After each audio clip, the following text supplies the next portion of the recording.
चार लोग नवरात्रि में डांडिया खेलने आते हैं और फिर वह थक कर कुछ समय के बाद रुक जाते हैं और एक जगह पे आराम करने के लिए दो बेंच के ऊपर चार लोग बैठे चाय पी रहे हैं। ऐसे समय में एक आदमी बोलता है, भाइयों कुछ भी बोलो, पूरे साल में यह नवरात्रि के 9 दिनों में सारी थकान सारा टेंशन दूर हो जाता है। ऐसे में दूसरा सज्जन बोल उठता है कि यही तो एक वक्त है जब हम अपने परिवार के साथ कुछ समय बिताते हैं। ऐसे में एक आदमी वह कहता है, आप दोनों तो गुजराती नहीं लगते। वह दोनों बोलते हैं, हाँ जी हम दोनों बंगाली हैं। ऐसे में उनके साथ ही बोलता है, यह है तो बंगाल के, लेकिन पूरे भारत में हर जगह इस त्योहार के समय घूमने का अनुभव है। तो फिर जरा हमारे साथ भी थोड़ा अपना कुछ मजेदार कहानी त्योहारों के बारे में बताइए।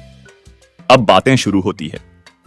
वह आदमी अपने पूरे देश भर में घूमने की इस त्योहार में कुछ बहुत ही मजेदार और फनी कहानी बताते हैं। मैं बंगाल में नवरात्रि खत्म हो चुकी थी और दिवाली सिर्फ आने ही वाली थी।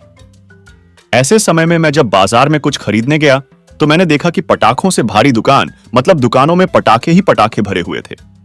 और फिर जब बच्चे उसे पटाखे को खरीदने जा रहे थे तो वह लोग उसे दुकानदार से कहते हैं कि भैया अगर ये पटाखे नहीं फटे ना तो आपकी दुकान के सामने आकर सारे पटाखे में आग लगा देंगे। यह सुनकर सामने एक बुजुर्ग आदमी मार्केट का थैला लेकर खड़ा था।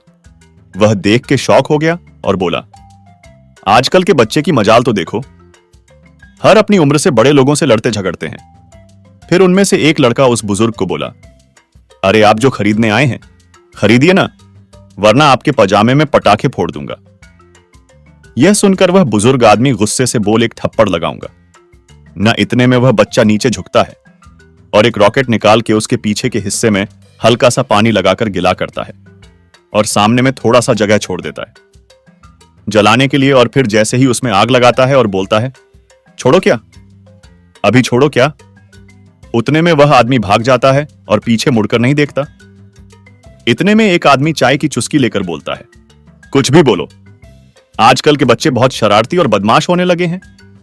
ऐसे में वह जो कहानी बता रहा था वह बोलता है, अरे नहीं भाई, बच्चों को भी तो हटाकर फोड़ने देने चाहिए ना, कि दिवाली है अपनी पोड़ेंगे, कब पोड़ेंगे। आपकी बात सही है, मगर बच्चों को थोड़ा सा ध्यान रखना चाहिए। वह बोलते हैं, हां हां यह भी है। एक बार को पता है क्या हुआ, मैं इसी तरह रात को गरब्बे के बाद चाय पीने के लिए अंधेरी सड़क से गुजर रहा था। हैरान की बात तो यह थी कि उसे नवरात्रि के जश्न के अंदर जब चारों तरफ लाइट होनी चाहिए थी, वहां पर पता नहीं उसे गली में अंधेरा कैसे था। तो मैं जैसे ही चाय वाले को पैसे देकर लौट रहा था तो लौटते वक्त गली थोड़ी सी लंबी थी, इसीलिए मैं हाथ में डांडिया घुमाते घुमाते जा रहा था।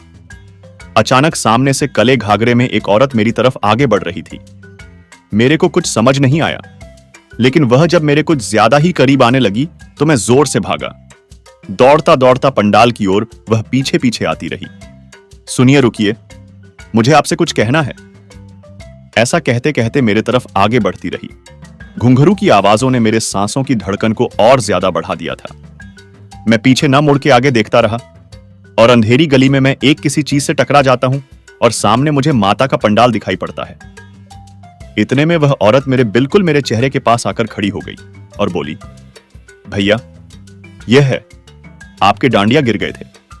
मैंने कहा, शुक्र है माता का, वरना आज तुम मुझे मार ही डालती।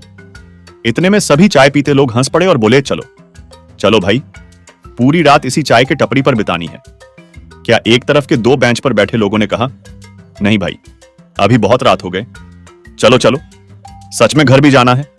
अपने अपने परिवारजनों के साथ इस साल किस तरीके से नवरात्रि, दुर्गा पूजा और दीपावली का उत्सव किस तरह से आनंद उठाया, यह हमें कमेंट करें।